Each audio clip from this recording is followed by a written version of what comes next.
I promise you, it's not as bad as you think.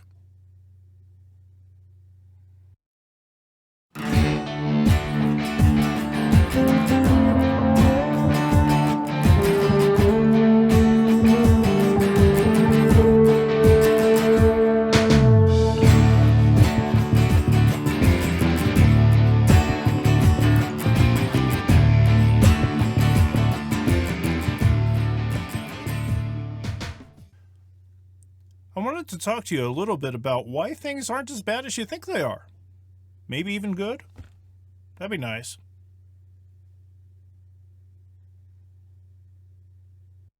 Let's end this semester with one last thought. I talk to a lot of students, and one of the best things about being a teacher is getting to see and really get to know the current crop of students. And by and large, students are very impressive and have been for a long time. However, there's one real problem that I've noticed, and I've noticed increasingly over the last few years, is that when I talk to students about their thoughts for the future, their hopes on the state of the world, I almost always hear the same thing, that mm, at least two-thirds of a class will tell me flat out that they think the world is doomed. They don't see a lot of hope. They don't see a lot of chance of the world getting better, of improving. I don't agree with this. And because I'm who I am, I'm going to give you some examples and I'm going to tell you what you can do about it. First off, one of the things that people talk about when they talk about the world being doomed is the amount of crime, how dangerous it is to be out, how dangerous our world is, which, if you look at the numbers, crime has been steadily decreasing since 1993. Violent crimes are down dramatically. Property crimes are down dramatically. Yeah, these charts only go to 2017, but I've looked at the numbers, and we are still better off than we've ever been. We are a less violent place to be. There's less crime than there used to be. In spite of this, people still act as if the world is very dangerous, and particularly they act as if it's dangerous for kids. You've all heard of the stranger danger thing. Don't trust strangers, they might kidnap you. Well, that's never really been right if you look at what the actual research has said. There are a lot of myths about what it's like to be a child and what it's like to be a missing child, but children taken by strangers or slight acquaintances represent only 1/100th of 1% of all missing children. If a child is going to be abducted, it is infinitely heavier chance that it's going to be by someone they know. In spite of this, and the fact that state missing children agencies show declining numbers in all missing children cases, we still treat kids as if it's deadly dangerous for them to be out and about. These are two places, very obvious ones, where we have an obvious fear, something we think about when we think about the world being doomed, and the data just doesn't back it up. And they're not the only places I could give you evidence to show the world is in fact a lot better. Worldwide, extreme poverty has been dropping. In 1820, 94 out of 100 were living in extreme poverty. Now it's 10 out of 100. It's still 10 too many, but it's drastically better than it's ever been. Basic education shows a rise.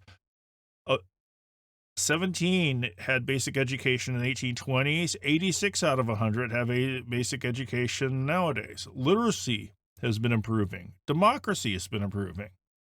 Vaccination rates have been improving.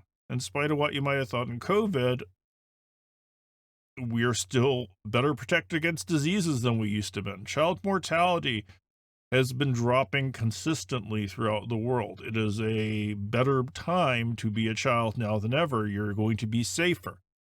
And so we've got all these metrics where there are measurable data that show us the world is safer than people seem to think it is, and people still think we're doomed.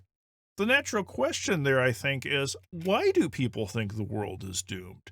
And there's lots of reasons, but I'm going to hit on three things. We might have hit these in our class already, but they bear repeating. Cognitive biases have a lot to do with why we think the world is a dangerous, deadly, horrible, awful, and doomed place, and it might not be.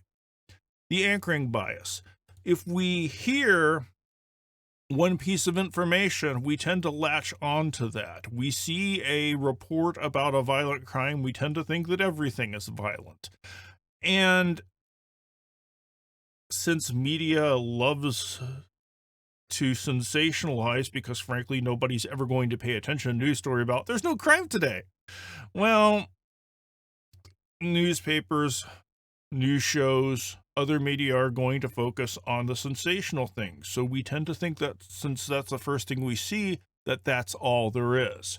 There's also the confirmation bias. When we're going and doing research on stuff, if we decide to not blindly accept what people tell us, we still will tend to give more attention and more credence to research which supports the opinions we already have. So even if we're asking the question, is this true or not? If we see two sources, one that says, yes, it is true, and one that says, no, it's not, we're going to believe the one that agrees with what we already think.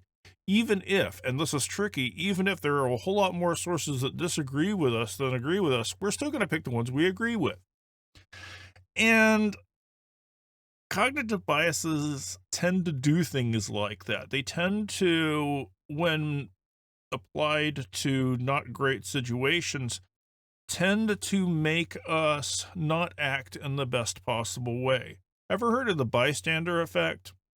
Even if we think the world is going badly, we still have a tendency to think someone else is going to do something about it. So we don't take action. So even if we get through the previous two cognitive biases and think that there's something wrong, we're going to think that someone else will do something, or it's not important enough for us to get involved. So the world, to summarize, is in a lot better shape than we think it is. Our existence is a lot more hopeful than we think it is, and we have cognitive biases that tend to make us think that things are horribly wrong even when they're not. So what do we do about this?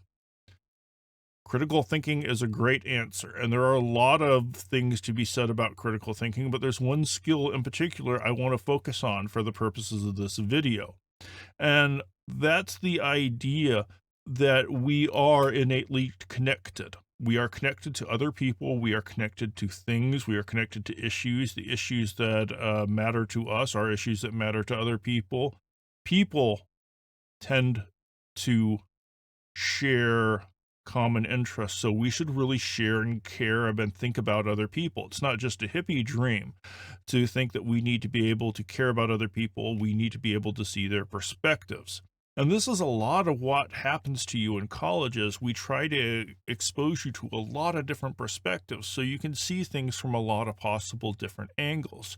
If you can see how decisions have ramifications in a bunch of different areas, you might be more inclined to make decisions which benefit the largest amount of people. And empathy will help you here. And empathy doesn't just help you write better papers because you think about things from new perspectives other than your own, or you realize connections we don't have. It's vital in so many different fields, so many different careers out in the real world. Are you going to get very far in medicine if you can't empathize with your patients? Are you going to be very good as an architect if you can't see things from the perspective of your clients? Even if you're stuck in a lab work has real world ramifications, and if you can't see how your work is going to impact real people, you're not going to be very good at that. And it's the same in business as well. Business is still about connecting with clients, connecting with customers, connecting with people. Even on every level, the more you can connect with people, the more you can see things from different people's perspective, the better off you're going to be and the more successful you're going to be. And I'm going to throw in a hippie thing. It also makes you a much better person. Here's the thing, though. There is also an extreme narrative that students in particular, i.e. you, are particularly bad at empathy.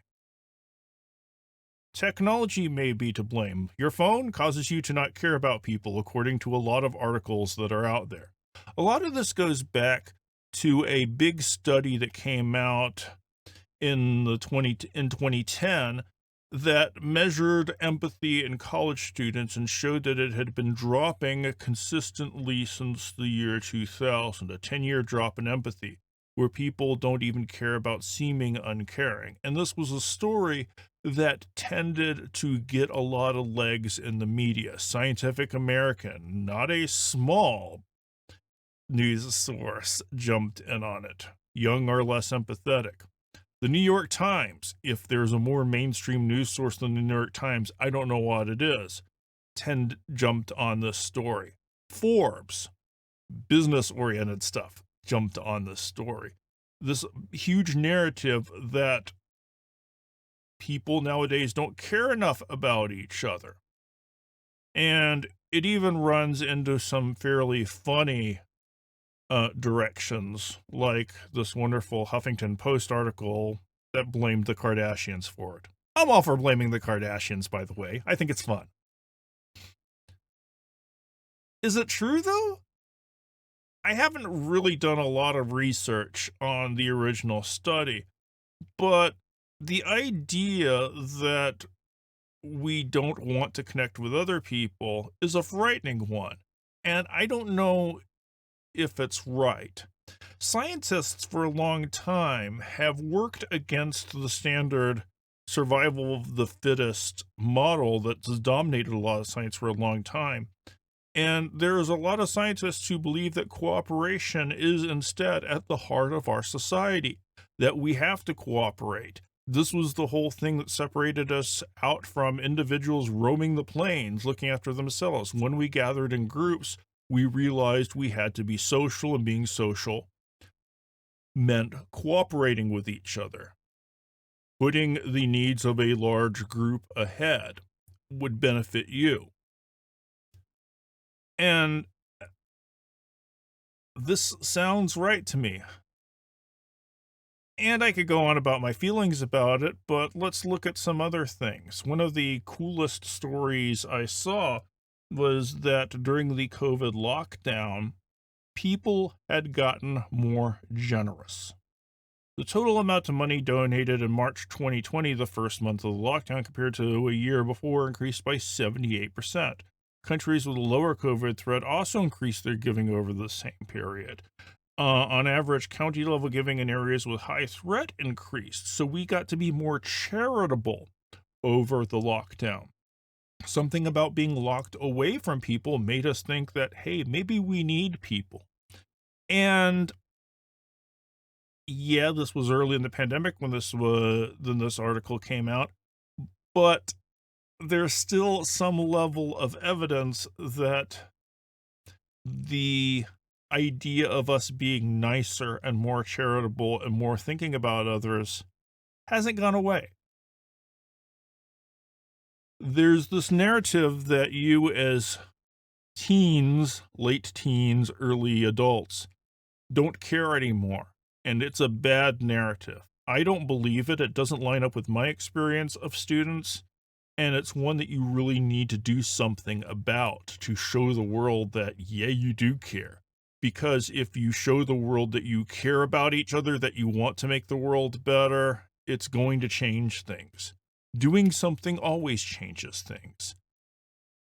The world isn't doomed because I can point to any number of really big issues where people have taken action and changed things. In the 70s, there was a big ecological scare about the ozone hole. There was a hole in the ozone layer above the Antarctic continent, and it was going to be catastrophic for our climate. Well, in 1985, that was confirmed, and instead of just sitting around and doing absolutely nothing, because the world is doomed, what are we going to do?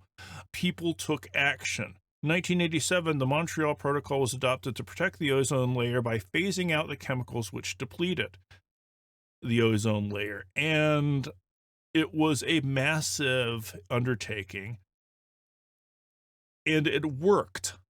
Between 1990 and the early 2000s, the production and consumption of CFCs, those were the chemicals that were damaging to ozone, had been phased out. Emission reductions due to the Montreal Protocol were between 9.7 to 2.5 gigatons of CO2 equivalent. That was the stuff we weren't putting into the atmosphere anymore. And as a result, the ozone hole is shrinking. This is a way where people got upset about something bad going on, did something about it, and it worked. So, to summarize, lots of people think the world is doomed. They're wrong. Most of people think that it's your fault, and they're wrong on that one too. And doing stuff actually helps. And to tie this all back up together, it's important that people realize that you guys have the power here. If you look at amounts of youth involved and interested in voting in politics, then youth are finally really catching on to the fact that you got power. And that's a good thing, because God knows we've been screwed up long enough. You need to set us straight. No pressure, though. Have a great day, and I'll see you in the next video.